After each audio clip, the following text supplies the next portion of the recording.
c'est la journée mondiale de la sclérose en plaques et participer à cet événement international est une fierté pour nous.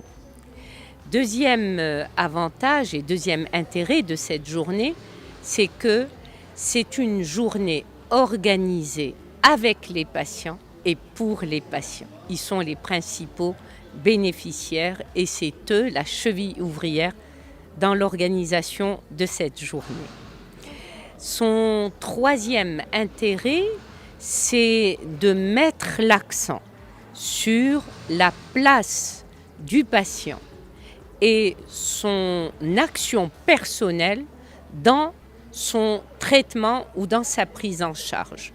Habituellement, quand on parle de maladies telles que la sclérose en plaques, on pense tout de suite à des médicaments et à des médicaments qui coûtent très cher, qui ont des effets secondaires importants et on oublie des choses basiques, des choses simples et des choses qui ont une grande importance, à savoir l'hygiène de vie, la bonne hygiène de vie et en cela l'importance de l'alimentation, l'importance du bien-être mental et moral et l'importance de l'exercice physique.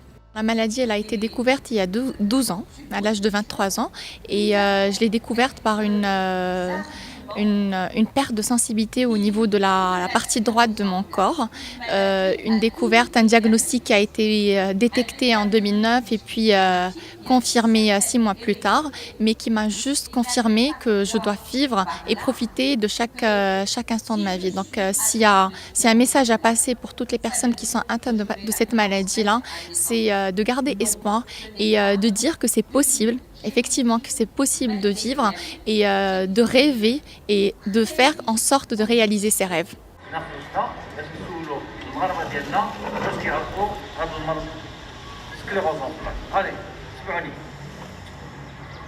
Premièrement, l'éducation physique, c'est-à-dire que le patient fait au moins un mouvement, ok, et la deuxième, l'entourage du patient.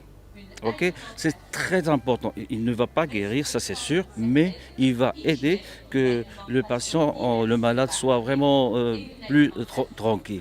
Nous sommes en train d'organiser plusieurs activités qui visent à intégrer les enfants à besoins spécifiques dans les établissements scolaires. Donc, dans ce cadre, nous avons 149 enfants qui ont pu être intégrés dans leur scolarité au niveau de Casa Enfants. Et puis ici, dans cet établissement, nous avons 14 enfants qui sont intégrés et qui arrivent à avoir leur scolarité avec leurs camarades. Donc, dans ce sens, aussi, la direction a travaillé sur la formation des cadres enseignants, aussi des directeurs et chefs d'établissement, ainsi que les inspecteurs et les orientateurs, afin de pouvoir sensibiliser tous les intervenants de notre système éducatif.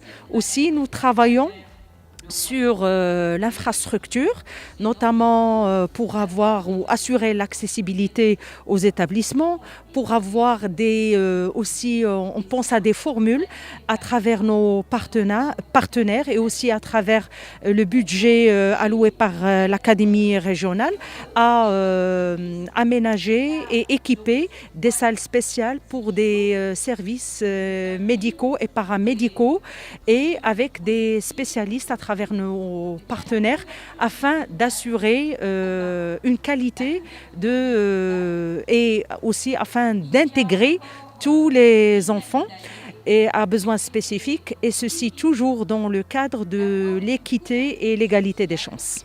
C'est que notre vie, au regard de Dieu, est encore importante. Chacun d'entre vous, sa vie est importante.